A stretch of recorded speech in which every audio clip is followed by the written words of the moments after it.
ole kanin khom kan lo tan le to do nanga hey kan siat angin zan ina KTP in khom pui mo tak mai kan nei le thei do na chuti rol chuan chan vo nei tu te le sound duty te le video cover tu te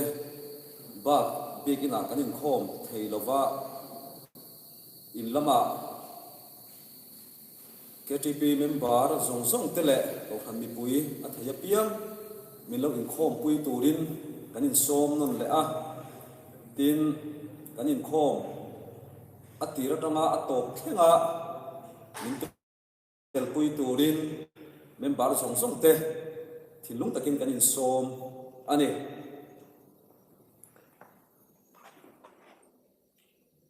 pathian chibai ibu kang u lalpa kan pathian chu choi moi ula akin ha chan bula chuan chibai bu ro u ama chu athiang him ani rom bungriat chang som thum pakhat atanga som thum panga lo ngai thak chun zom le ang chung thua chuan enge yang soyang le pathian kan lama tan chuan tuin nge min do theyang ama fapa nge po zuwa lova kan za a aya patu chuan thil zong zong po a thonin mit petel lova ngem ni pathian mi than ti chu tuin nge he kang thiam chan tir tu kha pathian ani si a tuin nge thiam lo chan tirang thia kha Krista Isua chu ani si a ani thaule ta soka pathian binglama oma min soi saktu boka kha ani Krista hangai na ta chu tu in nge min thenang som na inamo lungai na inamo ti du da na inamo tra min nemo saruak na inamo lo om na inamo khan dein emo min then angem ni athu kan siarte lalpan kan zata mal min som sakro se amen athian he na lo tong tra yang u lalpa kan pathian du tak min pangai tu vaini theng main keini meeting lo le mit chak lo tak te I khongai na te I that na te I mal som na te min ton tira min chan tir zela kan lom ema I he na tharin lom thu kan on soi le ei zan ina min pu le min hriat angin KTP in khom hun a mi tlem te I biak buk in thiang hi ma karon in khom le ta a zain ka in khom nangin mal min som sakla kan thil ti en kim hi ming ro pui na na min man sak turin ne na kan ron dil cha tin zan in kan in khom biak in lama om zong zong tele in lama kan in khom min lo thir tu zong zong ten zain kan program hi mal som na kan don na man ruwa ani nge I thei nan nangin min tran puila chan vo nei tu zong zong te po tharawai pi chakai din pui turin kan lalpa du ta Isu Krista mingin kan ron dile amen ole tuna chuan kan in khom tran tu nula lorin heti lo so mang u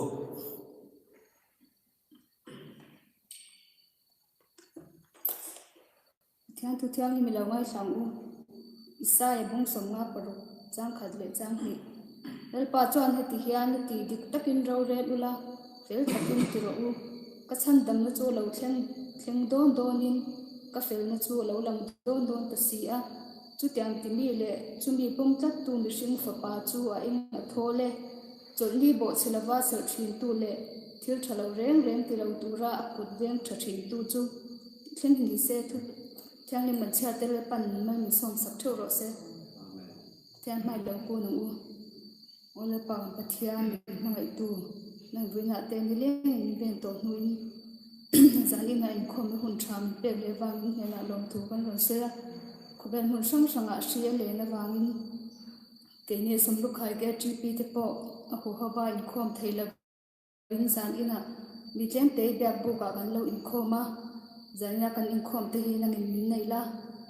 i thu pawng chuak tur pawh na min din puin an ba se na te ti fam kim sakla zan ina hila in khom te le mun dang na tanga lo thir tu te tan po a lo na lo ni thau the na turin thu sol te na min man som che zan in kan khom chunga ba na le har san na chi sang sang theng te laka ven thlat tur che in heng zong zong hi pa sa krista min garon ti la che amen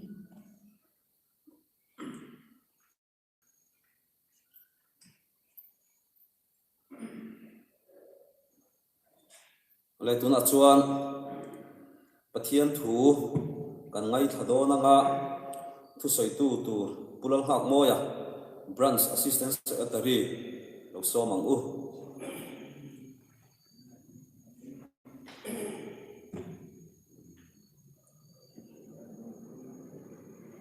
le hei za ina ka thu soi kunan chuak ve a lockdown tran pi ve lai khanin pathian thu soi hi ka cha khop maya mi pui hria ta pathian thu han soi ve a thiam ta ka soi hi ka cha khop maya lockdown an karan ni khom thei lo ve la khanin ka ri ru hi a kho haroi ngoya biak in hi ka ngaya in khom ve hi ka cha ka khom mi ka cha em thina chung lai chuan in pathian po hian min pol ni hi ka hria a amaro chu hunan kal ta ti hian i kar thum chho kanan om chho ta a i ma ni a chak lo nei min han tlat pok pok ne kan in khom lo rei to ngai a kan nei chhung do pok ne in khom chak na te pathian thu te po hian min ei ta lo de wen o ti thein ka hria ki ma le ki ma po ka chak lo hle a in khom chak na em poi ka nei to lo nuwa hei pathian thu cha soi tura ruat kan ni ve le lo maya i zan na hianin ka soi thiam lo ang ti ka lawa thiam ta ka soya i mi zong zong khotlang mi pui ta hrian pathian thu soi ka cha ka ma se ka soi cha ang hian tu na hian ka cha na te kha min liam san le to a kha ka soi cha ka soyang ka ti zong zong te kha min aliam pui le to nin ka hria a ka cha ko huna ron suak le a zanin po hian nung lo de ka soyang ti khalau kho maya amaro chu pathian thu ni sala tho me ama sa in pathian thu chiarin ngai kha ila marka bungli chang som thum panga tang hian kan chiar nge marka bungli chang som thum panga tang in tin chu mini vek chuan khu alo tlai lamin ani chuan an hne na rale lama so ni ka yang u ati a ti chuan mi pui te chu kal sanin ama chu om pa ngai ang chuan longa chuan an kal pui ta nga la longdang te po an hne na uma tin khi pui na tak alo tle a tui phone te chu longa chuan a phone lu hlopa chu ti chuan long chu lu khat don ta maya tin ani chu lu kham chu khama mu hi in long mei lama chuan a uma tin an kai thova a hne na chuan zirtir tu kan boral hi poi itilovem ni an ti a tin ani chu alu khara thi chu a hawa dil hne na po chuan ngoila om te le ro ati a tin thi chu abanga alu re da thuak maya athu thiang lim kan siate dalpan kan satan mal ni som sa se amen irong tang olalpa kan pathian min hongai tu lalpa zan ina in khom thun thata mai min siam sak le ta a lalpa kan lo me e ma lo thu kan hla che zan ina lalpa nang ma thu cha pu tu tura ruat hi lalpa eng ma kan i lo si hria e lalpa nang ma po chak na lap pe lo ko pathat chia mi chak lo tak kan i amaro chu lalpa kan thing lo angin nang ma thu tu puang turin i ma kan ding le ta lalpa na min thuam thar le la min ti chak thar le la ka o ka mangin lalpa nang ma thu teron puang chuak la ka hriat na te ka ngai tu na te lalpa nang ma min ti thiam lim sakang che i khongai na kan lalpa isu krista min karon di le amen zania hian isu apan ti hi thu ya kan da ve a i soi tuang khan kai pu cha nei rei to a amaro chu kai pu cha la ka ril ruwa thi karil ruwa dan ang khanin soi chuak tak don ta ni la arei fiao don ka ria a khatiang ang em han soi chu pop khachu anun ponun zo po ka ring to lova chu wa chuanin ti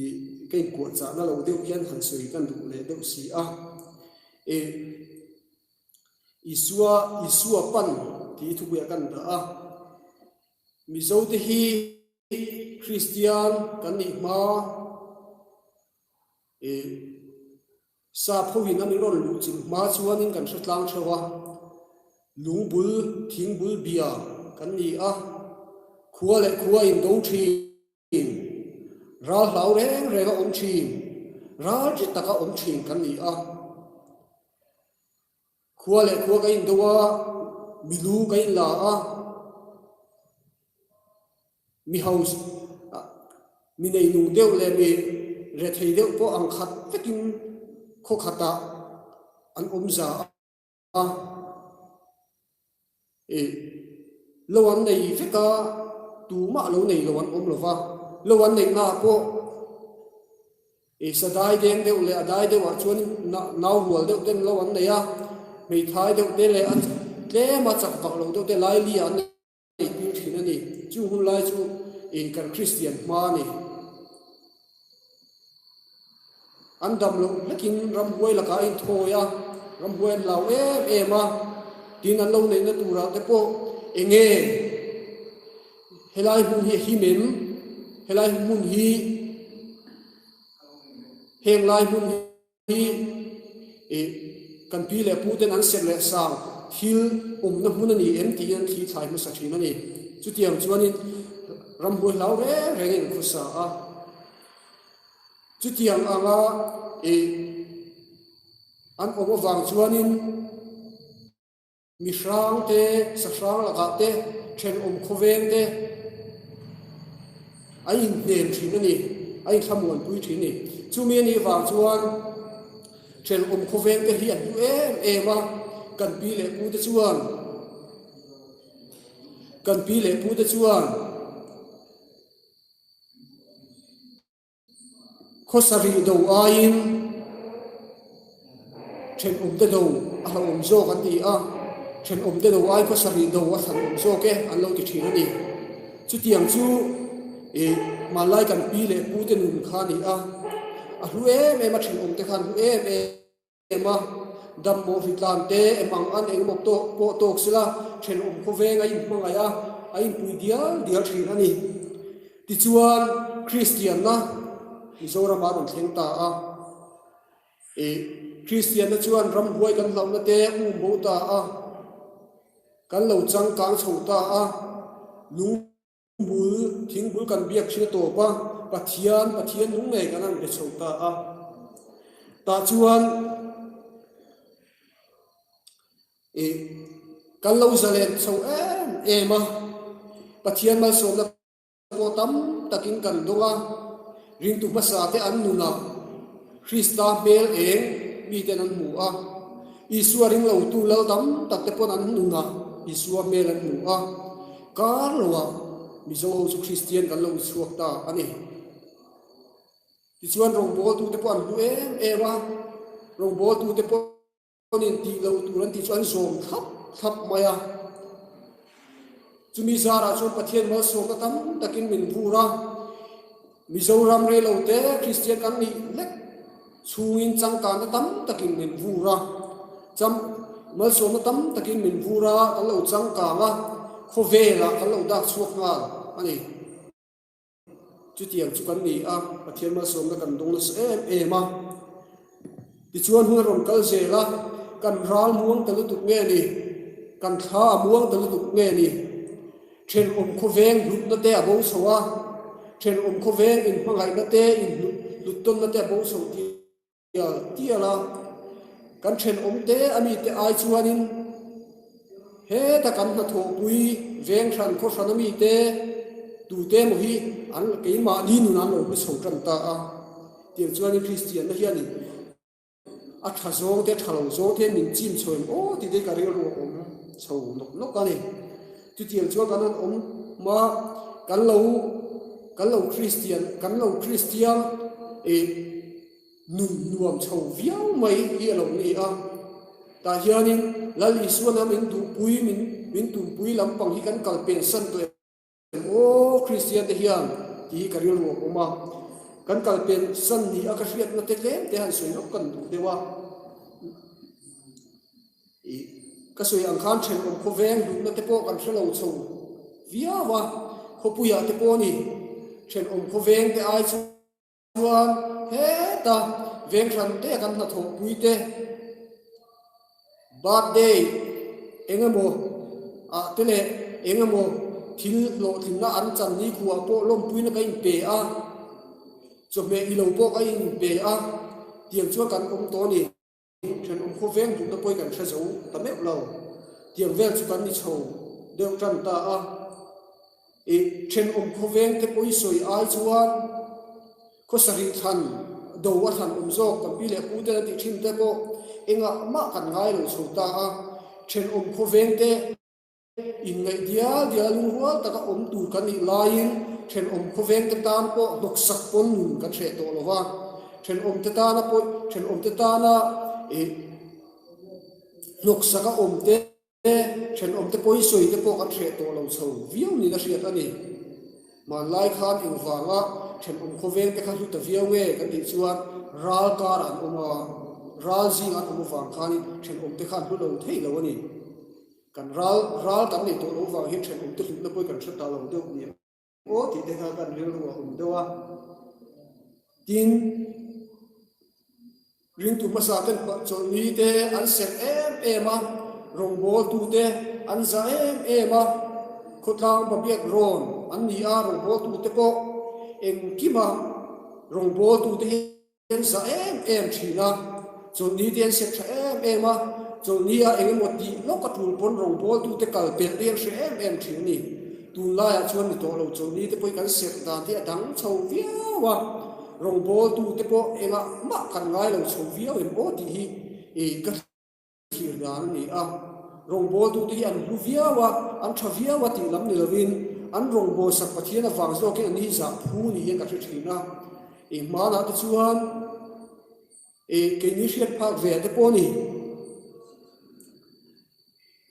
tlai tong tra in kho mi na lo tong tra in kho kan hu pon ko ta kal pon man mo te van kan pel voi thin kha ni a tu na chuan kan tong tra in khom te po hi ko ta te hian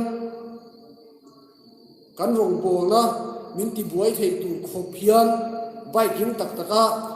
pon address vak te tong po in sum kar om me lo ka pa kan zia ngai a han tlang mai te in khom ve lo te po tam tak an to ni tiang vel chu kan ni a ring tu ti kan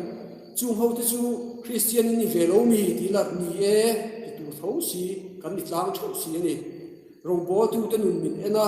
rong bol tu te nun na khan lal i suwa mel an big chuang lawa an ma ni kha thatong ni ai ngai ve tho Christian ni ve ai ngai tho rong bol tu te pon kan mu that lo ang bok hian ani pon ni mu thabik lo te po anianga chu tiang vel chu zoram Christian ni kan ni chhota em ti kha karil ru ma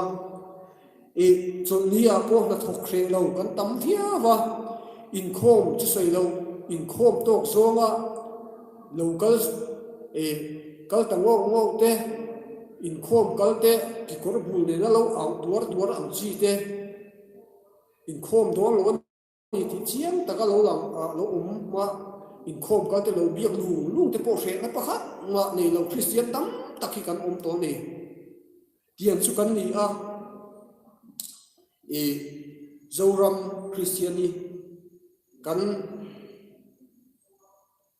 kan nun hi kan film khur chho bia wa tuling ka ria a tin zu mun sa mun tang pon pathian thu soi kan hre chuang lawa Christian ni kan hre chuang lawa Christian kan ni tho ka in ti tho Christian ni lo chu ka in ti mi lo ma sala Christian dan tu anga si lo hianin pathian thu te kan rui phurin pathian thu te kan soi faka kan rui lo lai soi tu si lo kan rui lo lai lam tu so si lo hi kan rui phu rian te ple he kan lam pui la chiam chang te poi om thin ring tu te a heng zong te poi kan thamuan wang kan ral muan wang hin yen o ti thei kari ro mai mai a chi tiang chu kan sei du a tin ro bol la ma to ni kan ro bol la ma te la hian kan an thamuang khopa do tu taksa ta do lo hian ke ma ni le ke ma ni ke in do wa kan in beya ro bol tu le ro bol tu kan in beya zo ra ma ro bol tu sang mi tam takan oma kaldanin ang lo tam takan oma athen chu Bible Society ngai hu mai pui mo ti mai an oma athen chu trong trai lamaram tang tlak mi an om boka trong trai kha hel woi chi an oma then khat chu zai khom nuam ti mi an om boka then khatin biak in sakte le biak in thil material han ti chei pui tin lama than em ngai oi mi tam takan om boka tin mi him si nga ko kan thukal pui du dan a thenin a local le laman tui pui em lain a then chuanin enge iswa thil ti mak lampang tui pui em ten buka pathian thil ti mak tap tui pui soi war em ten oma tin zoram sual na te zoram bo chiat na te vei em tu om buka thil chi sang zoram ring tu te hianin kaldan in ang lo tam tak oma chung su in dong nan kan mang tamai mai te hi kan thamuan wang kan ral muan wang ani o ti ka kariru oma ko sang kan oma ko sang kan thurin te ang lawa heng sang kan thurin sang te awang in an lo na wang hianin in ngai zo in mangai ngoi mi sing thila chuan in nei tu te po in nei thei lo mi tam takat om to enge chan kan chuan Christian ve si ko san hung khata om lo wanga in nei lo mi tam takan om he dei pathian du dan ning em o ti te karil ro om thina kan tum chu pathia van hunani pathian he na thenani kan biak chu pathian pakhatani kan biak chu lali su Krista awanga chandam ni theu si hi kan in dowa kan in beya Bible pakhat rin theu si hi kai nei pol thilo te ke chu ka vei hi po hi karil ro umna a re to khop maya heng zong te poi kan ral muan mi tu wang hi lo kati karil ro hian om lian khop maya mi in thu soi sila angai khatu beng lama diklova mi in thu thatak soi ma sila a soi tu le ke ma ni in kar enge molo om ru ko wangin kan ta dan beng la diklova kan don son da na diklova chumi diklo tak chu soi serin pathian thu kan soi mo hi kan ti le thina pathian thu ni lo te le ke ma ni thu ke ma ni aswali da min bol na eng ti ko manga satana min bol na mai ni ti kan hria da poi mo itu soidana in thu soidana ka cha soi thavia wa soidana chuan hria thiam um viawa ma se te kai ti saka he lam zong ngai tu ve thung chuan ka ti ale lam pang kan han kuai he ran thi lai te po hi zoram ring tu te kan zale ni tu ka kan thaba lo ni tu ka kan tha muam ni tu ka keimani hi satanan min bolin keimani do turin pathian thuwa kan lo turin pathian kan hu thelo turin na athokani ti hi kan thelo fo thilani chu wang chuanin ring tu te hianin sin tu te ti lo tu tam tak kan nei ka hria a keimani thiam na te rongbol tu a po Sunday school lo bang te ta tanga kal chho puitin chho tha hero sual po nei lo ko thana po ni lai zan atanga in rin ni zan pathian ni zan in khom tin re in khom kin thap senior ve to ni ai hriat awanga pathian rong bo tu ra tling ni ai hriat ve thlap na te pian thar na tak tak po nei chuang lova e ka thiam ve to ka sei ve to ka sai thiam ve to sofa ka thiam ve to ti wanga zai pol conductor tran tum ri pot te po thil om the ni e thu soi ko wa chuan ka thiam ve ka soi ve the ni ti ri pot lamani lo pathian thu te e pathian a zo chuan in ti tak zata pathian lam kan hoya e pathian ta na ka in pe te deu lo chuan in pathian hianin e arung bo du hianin mi thang mot lo ti hi kan hriat poi mun ka hria a chu tiang ani wang chuan in e lali suwa lam hi kan pan awan poi mo tak en lali suwa e Timothy thon khat bung hi chang le chuan mi zong zong chan dama oma le thu tak hria turin ti in min du thu azia ka e kein samukhay branch KTPOB jingami pakhat hi lali suan chan dam min thu ang bukin ka KTP member zu mang te po ka chan dam adu thu tak hria adu ve PY di shwai tu te po du ve tho pol suak shwai tu te po du ve tho he tani te po kha du ve mi zong zong chan dama kan om the turin lal Isua Krista hian thu tak hria min du ni thu tak chu nge lal Isua Krista ni ke hi kong le thu tak lal Isua ti lal Isua kan hria phek hi lal Isua la du ni chu tiang tu chuan lal Isua lam hi kan pan a poi mu em a e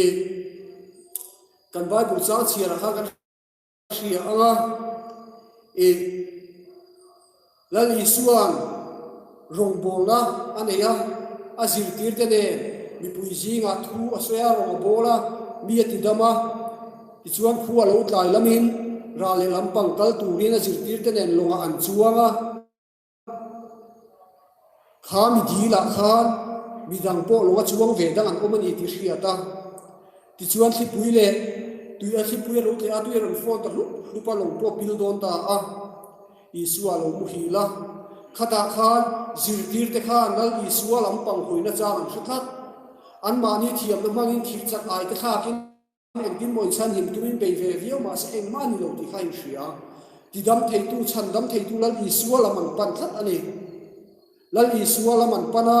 lal Isua ne la zirtir tu kan bo ra li phalani e an tian va kai thowa lal Isua chuan an bo ra phal lo akai tho an kai thowa thipui le e tui phone hawa bang ha aro pui ka thok mai tu me ka ko hian zoram kan thambuang tu ka e kan zorami e kan kal tu anga kan tu ra kan lo pa lo chuanin ak kan kai tho tu lal Isua Krista kan kai tho lo chuan kan bula longa chuang ve dang te po khan tui phone a vai bil ve the ni ti ka hria ta poi mun ka hria a COVID-19 na wangin khovel la buaya khovel kan mang anga kan zama khovel la dam na te kan zonga inti dam kan tuma kan be thia wa heda ta khian lal Isua lam ring tu te kan khoi chuan kan bulami longa chuang ve dang te ram sang sangami ring lo tu te pon chan dam dan chang kha the ni ti kan hria ta poi mun ka hria a zamina hian lal Isua zirtir ten lal Isua zirtir ten man mang an na le harasat na an to a thaphan na an to lal Isua an pan ang kham he COVID-19 ni namin ti buai na kan thaphan na te ko hilal Isua lam pan ko na ni mang u lal Isua lam pan na ni mang u ti chua lal Isua kan kai thola zirtir te da an kai thola Isua kan zinga he om re ami te tan pui tu rin la om re chumi chu awa lal Isua lam kan pana lal Isua ka kan kai thoa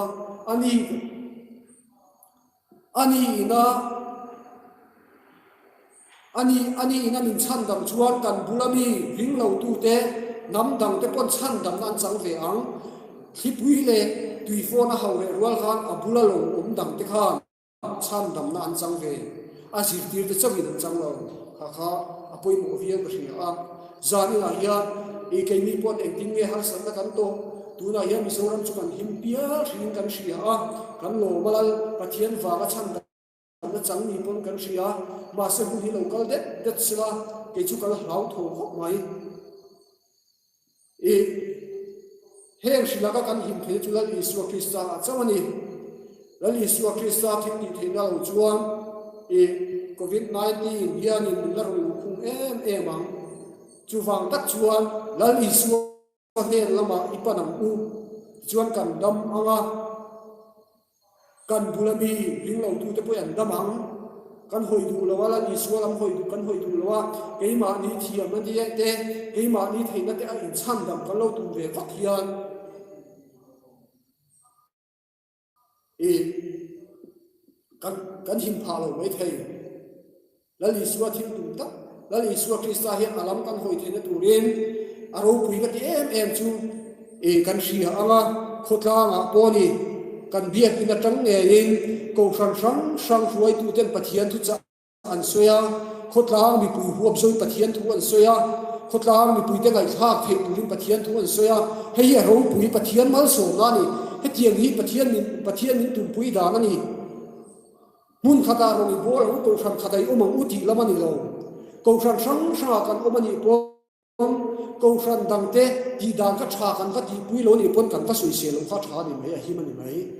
kan các soi se lo an ti kha apui lo ani mai ke ni po kan câu san kan ti đàn kan no to pui lo wa tha an ti lo pon soi se lo sila ti kan chat takin li suaro pui nan ba ni zo na ro kan bo thewanga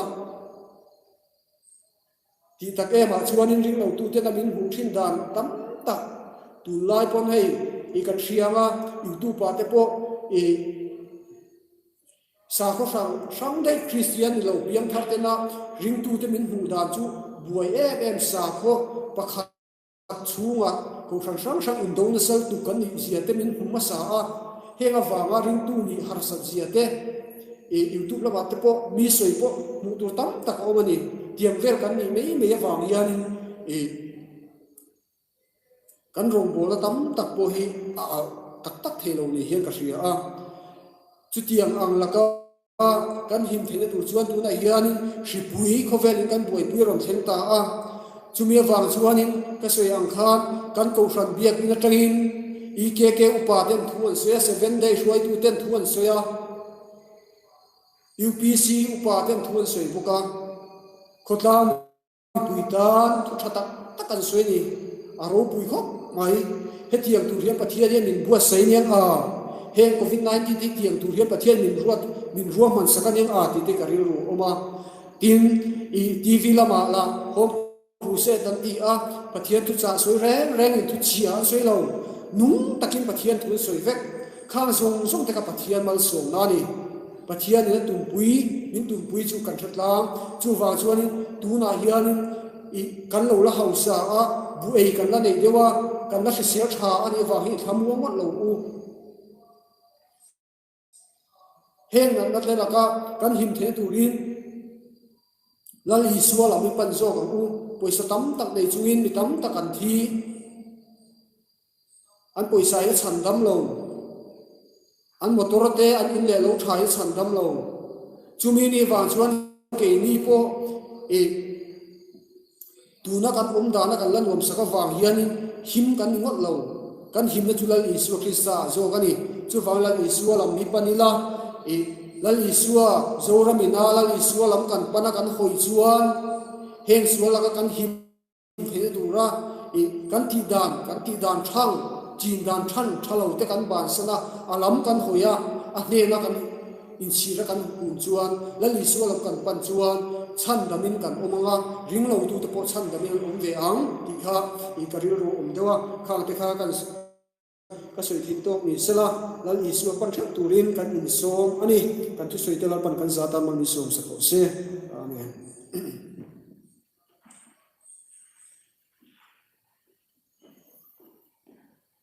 ale thian thu cha poi mo tak mai ngai tha a alo bang tak zet ani tuna chuan anin khom kan lo bang don to anga dingin lal Isu an tong tai dan ni sirtil na mangin kan tong tai nga kan tong tai so kan khom kan tin don dia tong tai ang u kan pa va na mi ming so om ro se ram lo theng ro se i du song va nan ti angin leyamin ti ro se ni tin kan e khopin cho min pe che kan chinga thing ti su tu te kan nai dam angin nang poin kan thing ti suar nai dam ang che sual tu la them na min shoi lui suang che mi sual ka chuan mi chan dam zo kong che ram te thil ti thei te ro pui te satua nei tan sia amen.